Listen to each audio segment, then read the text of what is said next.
बाबा जी की प्यारी साथ संगत जी, राधा स्वामी जी। साथ संगत जी, आज 24 नवंबर को बाबा जी ने डेरा ब्यास में सत्संग फरमाया है जी। आज का सत्संग सुनकर लगभग सारी संगत पंडाल में रोने लगी थी जी। आज कुछ बाबा जी ने ऐसा ही सत्संग किया था जी।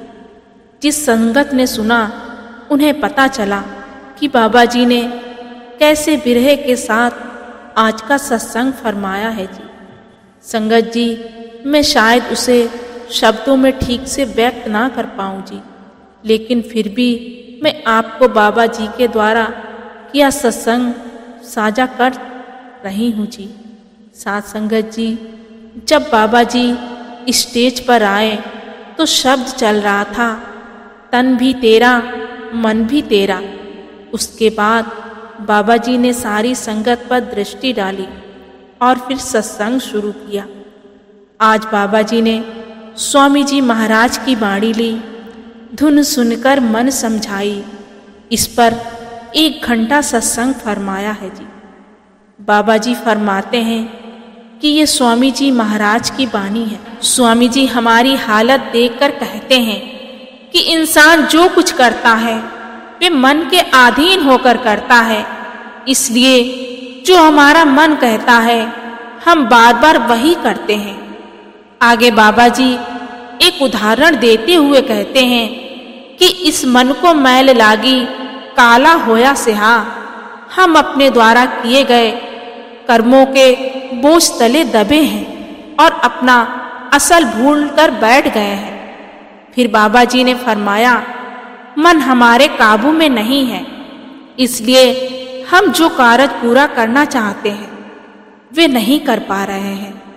आमतौर पर बच्चों के सवाल होते हैं कि हमारा पढ़ाई में मन नहीं लगता, और बड़े बोलते हैं कि हमारा भजन सिमरन में मन नहीं लगता।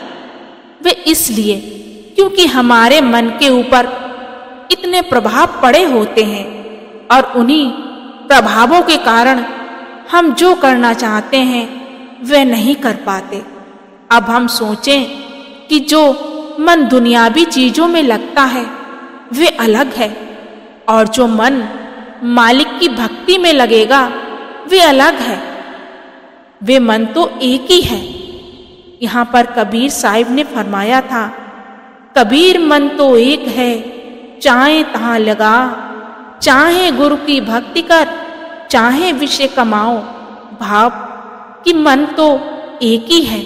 बाबा जी ने फिर आगे फरमाया, पुराने जमाने में सोच प्रचलित हुई कि मन इंद्रियों के भोगों का शौकीन है, तो ऋषि मुनियों ने मन को इन चीजों से दूर कर दिया और वह जंगल पहाड़ों में चले गए। वापस आए तो किसी को काम ने मार गिरा दिया, किसी को क्रोध ने और किसी को अहंकार ने। उनकी रिद्धियां सिद्धियां हासिल हो गई थी, लेकिन मन काबू में नहीं आया। मन काबू में नहीं आया था, इसलिए जो कुछ भी हासिल हुआ था वे यूं ही गवा लिया। फिर दूसरी तरफ नए फिलॉसफर आए। फिर उन्होंने सोचा कि मन जो मांगता है उसे दे देना चाहिए, कहीं ना कहीं तो इसकी भूख मिट जाएगी।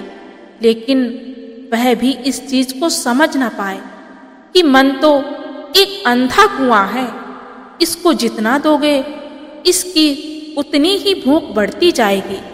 इसलिए स्वामी जी महाराज इस शब्द के जरिए समझाने की कोशिश कर रहे हैं कि धुन सुनकर मन समझाई, कोटि जतन से ये ना माने।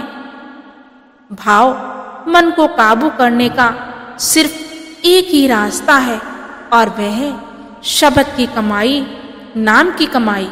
जब तक हम अपने मन को उस शब्द के साथ नहीं जोड़ते, ये हमारे काबू में नहीं आने वाला। वही एक जरिया है जिससे हम अपने मन पर काबू पा सकते हैं जी। फिर पाठी साहब ने शब्द की अगली तुक पड़ी, जोगी जुगत कमावे अपनी, ज्ञानी ज्ञान कराई। बाबा जी ने इस तुक को लेकर ज्ञान और जोगियों के बारे में समझाया है जी। बाबा जी ने फरमाया कि हम सोचते हैं जिसने भगवे कपड़े डाले हैं पता नहीं कितना पहुंचा हुआ होगा, लेकिन हम तो किसी के पहनावे को देखकर उसके पीछे लग जाते हैं। यहाँ पर केवल बाहर पहनावे को अपना लेने से कुछ हासिल नहीं हो जाता। बाहर का पहनावे का मकसद होता है सादगी का। आगे बाबा जी ने हमें ज्ञान के बारे में समझाया है कि हम सोचते हैं कि हमने इतने सत्संग सुने हैं, इतने ग्रंथ पोथियों को पढ़ा है, लेकिन सवाल तो ये पैदा होता है कि हमने इन सब से क्या सीखा? क्या हमने इन सब चीजों को अमल में लाना शुरू कर दिया है? हम तो आज भी मालिक को बाहर ढूंढने में ही लगे हुए हैं। प्रकाश की बात हुई तो हमने बाहर जोते जलाने शुरू कर दी। आवाज के बारे में पढ़ा तो हमने उसे भी बाहर से ढूंढना शुरू कर दिया। हम सोचने की कोशिश नहीं करते कि सभी ग्रंथ पोथियों में इशारा सिर्फ अंदर की तरफ दिया गया है। फिर पाटी साहिब ने अगली तुक पढ़ी, बुद्धि चतुरता काम ना आवे, आलिम रहे पछिताई। फिर हम सोचते हैं कि मालिक को हम अपनी अकल से हासिल कर लेंगे। हम ये सोचें कि हम तो बहुत चालाक हैं या हम बड़े पढ़े लिखे आलिम फाजिल हैं।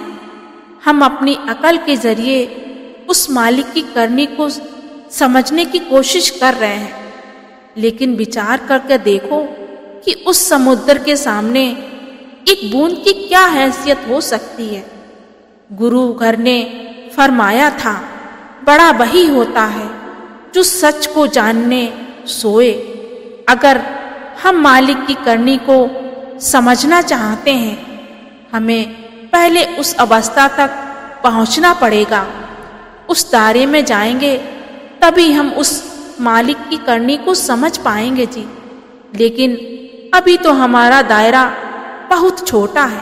अब छोटा बच्चा ये कहे कि उसे पढ़ाई करने से पहले अपनी टीचर की इंटरव्यू लेनी है, क्या वे बच्चा इंटरव्यू ले पाएगा?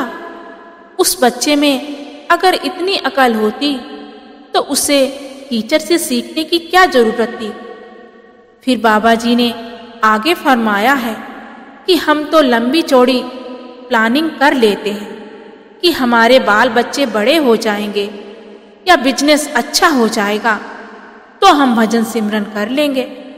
हजूर फरमाया करते थे कि हमारी तो प्लानिंग है, उसकी प्लानिंग को कौन जानता है। बाबा जी ने फिर फरमाया, आशा पर्वत जिड्डियां मौत ताने देई। बाबा जी ने कहा कि हम भूल जाते हैं कि मौत दरवाजा खटखटा रही है। जब हम वापस उस मालिक के पास जाएंगे तो क्या मुंह लेकर जाएंगे? फिर सत्संग के आखिर में बाबा जी ने फरमाया कि कबीर ने सारे ग्रंथ पोथियों का निचोड़ कुछ लफ्जों में कह दिया कि नाम सच जग झूठ है, सूरत शब्द पहचान। भाव की इस संसार में सब कुछ टेम्परेरी है, सच सिर्फ एक ही है और वह है कुल मालिक। हमने अपने आप को उस शब्द, उस क्रिएटिव पावर के साथ जोड़ना है। जो कुछ भी मिलेगा हमें अपनी करनी का ही मिलेगा जी। इस दुनिया में कोई भी चीज मुफ्त नहीं है, हर एक चीज का हिसाब देना पड़ेगा, भुगतान करना पड़ेगा। फिर बाबा जी ने आखिर में फरमाया कि हमने सब कुछ कर देख लिया और सबका बनकर भी देख लिया। अब बारी है मालिक से मिलाप की। साथ संगत जी, इसी के साथ मैं आपसे विदा लेती हूँ। मिलते हैं अगली वीडियो में। जाने से पहले बेनती है जी, अगर वीडियो अच्छी लगी हो तो ज़्यादा से ज़्यादा शेयर करें जी, और चैनल पर पहली बार आए तो चैनल को सब्सक्राइब जरूर करें जी। गुरु प्यारी साथ संगत जी, राधा स्वामी जी।